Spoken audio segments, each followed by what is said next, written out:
Биыл 2023 жылдың сәуір айының 3-ші жұлдызы күні жастайынан тәуелсіздікті, теңдікті, әділдікті аңсаған, сол жолда күресіп, Орыс империясына қарсы шығып, жанын пида еткен 1916 жылға ұлт азаттық көтерілістің бас сардары, халық батыры Иманов Амангелді Үдербайұлына 150 жыл толды. Осыған орай батырдың құрметіне арнап, республикамыздың дерлік барлық аймақтарында жоғарғы оқу орындарынан бастап жалпы білім беретін мектептерге дейін үлкенді кішілі ғылыми конференциялар, ашық сабақтар, кездесулер, көрмелер, мерекелік және спорттық іс-шаралар өтілуде.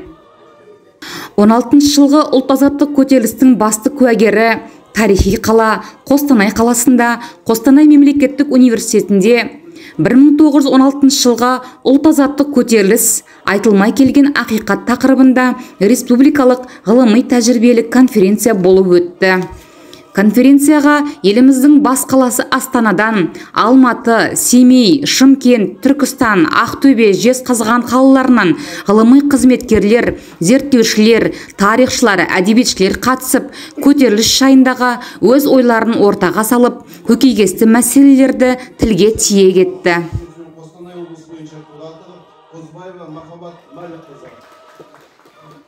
Көрмеген жазалаушы қосының алғаш тоқтатқанда Амангелді батыр бастаған сарбаздар болған. 1916 жылғы Абдығапар хан мен Амангелді Иманов бастаған халық көтерілісі шын мәнінде қазақ халқының елімізден құт береке қашпасын деп, жеріміздің шетін жау баспасын деп, найзаға үкі тартқан елдің ұлдары екенін тағы да бір дәлелдеген кезеңі болған. Депортировано порядка 1,5 миллиона человек. В сравнении с цифрами репрессированных, количество умерших от голода в 1932-1933 года исчисляется по разным данным от двух... Не болғанын, қай жерде болғанын, жаңағы доғал шайқасы, барлық татыр көлі маң деген жаққа өзіміз жаяу жүріп, бала кезден соны көрдік. Кейінен біле осы Әбдірайым Құлмағамбет Ишандар кезінде Бұхарада діни сауат алған.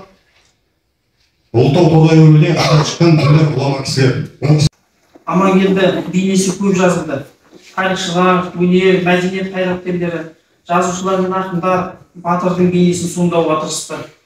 Сол кезде уақыт ағымына сай Амангелді бір жақты зерттелді. Өте қиын мәселе. Енді бұл мәселелердің бәрі әртүрлі нұсқалар бар. Қазіргі таңда Амангелдінің өліміне қатысты. Алашорданың әскері дейді, өлтірді дейді. Сол кейін өлтірген кісі Сейсекенов деген 10 жылға сотталады дейді.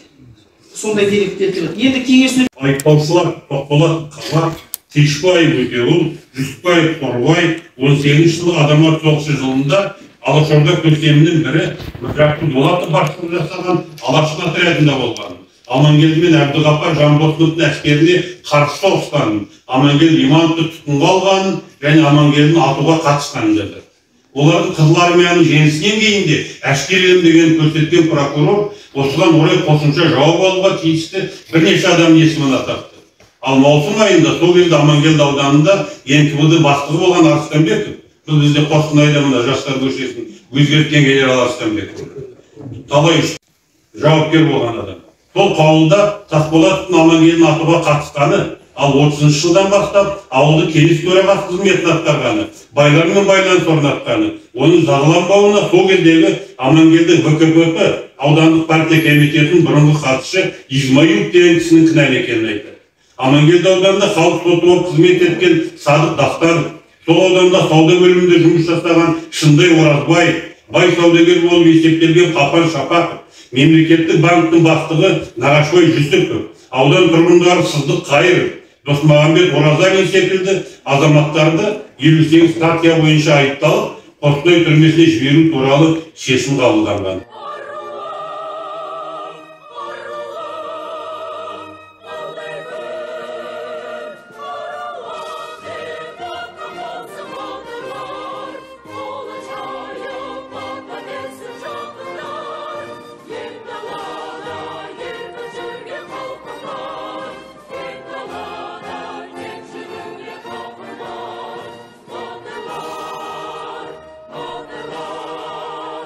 Sokaklar